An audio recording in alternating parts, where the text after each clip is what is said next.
matlaba.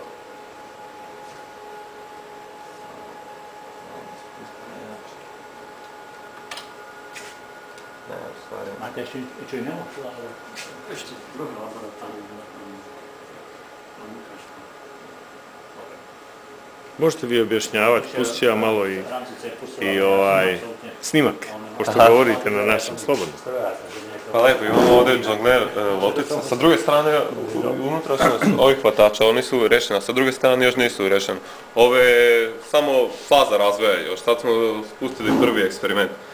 Znači, ovdje je motor od firme ABB 8C, koji je u stvari napravljen sa reduktorom da bi imao 10 puta veći moment. Prenos reduktora je 1:10, znači 10 puta je jači. Komunicira sa menjačom frekvencije koji je dole pa povezan sa kartom na kompjuteru. Upravljanje se vrši preko te karte koja je povezana sa MATLAB-om Real-Time Toolboxom. Znači, u MATLAB-u stavljamo željenu veličinu, u stvari upravljamo ubrzanje, brzinu i aktualni položaj. Nemamo nikakvu spetnu informaciju o aktualnom položaju lopte, nego samo o trenutnom položaju ramena. Znači moramo da znamo tačno matematički model vremena i pozicije kad rame izbacuje loptu u vazduh i vreme kad lopta hvata u rame i kad se uhvati u tom položaju, u kojem trenutnom položaju.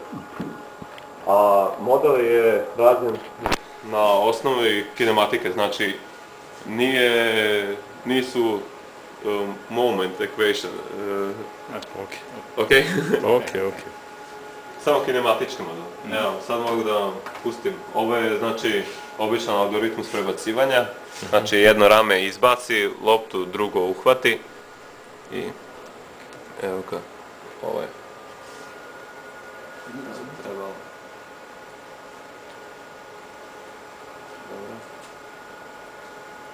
Restartujem menjač frekvencije i sad ga uključujem.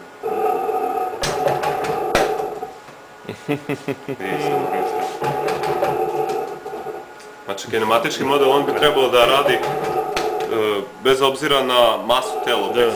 Znači, možemo... Dobra, a svrha toga je... Svrha toga je samo atrakcija. Nije samo atrakcija, ovo je baš jedan Mislim, na primjer, sad bi trebalo da radi sa drugom lopticom. Aha, i druge mase, jel? Da. Zato što je kinematički sad. Sad jeste jedno odgovorio. Malo mu je sada kompleksnije, ali dobro je fata. Imamo i algoritmus, ali nisu još stabilni, zato što je pitanje stabilnosti bilo veliki korak, zato što trebalo da se definiše tačan moment inercije koji proizvodi ovo rame i ovi dušače lopte. Zato što je sve plus moment inercije motora plus moment inercije reduktora. Sa rame. Sad je sve. Nastavlja.